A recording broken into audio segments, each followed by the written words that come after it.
দেখুন এখানে আমি কতকগুলো কুমড়ো ফুল নিয়ে নিয়েছি। আপনারা বিভিন্ন রকমের পকোড়া করে খেয়েছেন, আশা করছি আপনারা কুমড়ো ফুলের পকোড়া কোনোদিনও খাননি। তাই কুমড়ো ফুলের পকোড়া কীভাবে বানাবো আমার রেসিপিটা আপনারা দেখতে থাকুন, তাহলে বুঝতে পারবেন কুমড়ো ফুলের বড়া কীভাবে বানায় এবং কত সুন্দর যে খেতে, সেটা না খেলে আপনারা বুঝতে পারবেন না। তাই কুমড়ো ফুলের পকোড়া বানানোর জন্য আমার ভিডিওটাকে দেখতে হবে প্রথম থেকে শেষ পর্যন্ত। দেখুন, আপনারা স্কিপ করবেন না, স্কিপ করলে বুঝতে পারবেন না। কুমড়ো ফুলের পকোড়া বানানোর জন্য দেখুন কুমড়ো ফুলগুলোকে আমি এইভাবে কেটে নিয়েছি। এখানে মুসুর ডাল আমি ভিজিয়ে রেখেছি 4-5 ঘন্টা। এই ডালটাকে আমি একটু বেটে নেব মিক্সিতে, তারপর আপনাদের দেখাচ্ছি কীভাবে বানাবো। দেখুন এখানে আমার ডাল বাটাটা রেডি করা হয়ে গিয়েছে।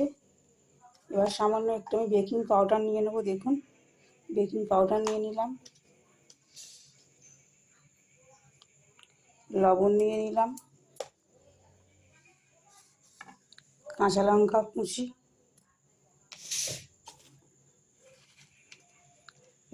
কুমড়ো ফুলগুলো নিয়ে নিলাম, নিয়ে এইগুলোকে ভালো করে আমি এভাবে মিক্সড করে নেব।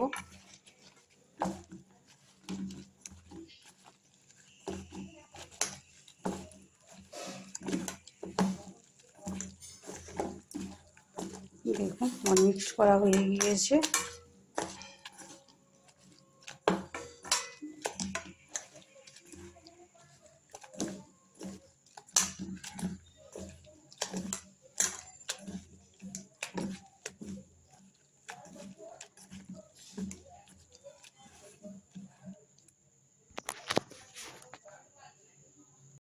দেখুন কড়া বসিয়ে আমি তেল দিয়ে দিয়েছি। এবার পকোড়াগুলো একে একে আমি কড়ার মধ্যে দিয়ে দেবো।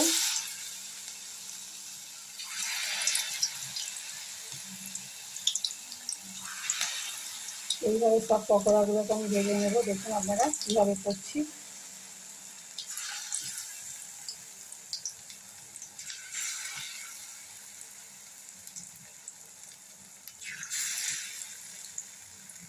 দেখুন এগুলো ভাজা হয়ে গেলে দেখুন লাল লাল করে ভেজে নিয়েছি। এবার আমি তুলে নেব।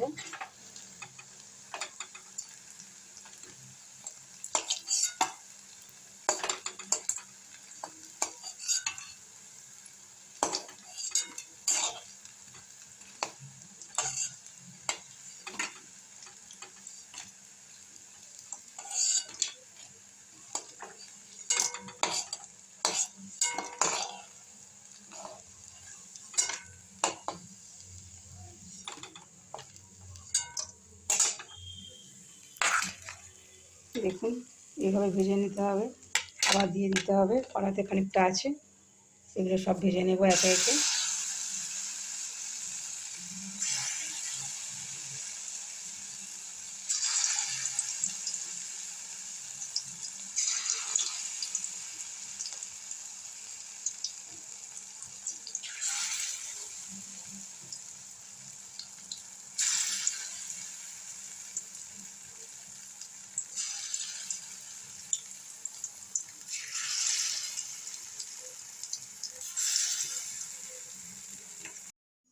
দেখুন সবগুলো পকোড়া আমার রেডি হয়ে গিয়েছে। আপনারা এইভাবে স্টেপ বাই স্টেপ বানাবেন আর বানিয়ে খেয়ে দেখবেন। আশা করছি আপনাদের ভালো লাগবে।